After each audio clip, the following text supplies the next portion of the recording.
Četvrto pitanje nas pita kako prepoznati razliku između čitanja i učenja.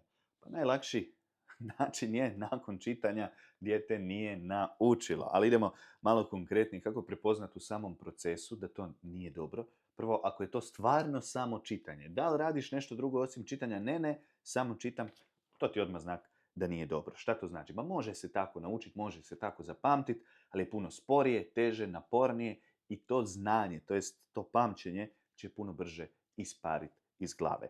A pravo učenje se događa kad radimo i ispravljamo greške. U čitanju toga nema. Zašto? Pa ne možeš pogriješiti, sve ti je servirano na papiru, svo znanje. Znači, nađi način učenja koji od djeteta zahtijeva da pokušava, zezne, ispravi. Naravno da ne želi zeznut namjerno, ali kad smo u nečemu novi, kad je to neka nova lekcija koju još ne znamo, bit će puno grešaka i to je super. Što više grešaka napravi i ispravi dijete kod kuće do kući, to će ih manje biti na ispitu. Grešaka će uvijek biti.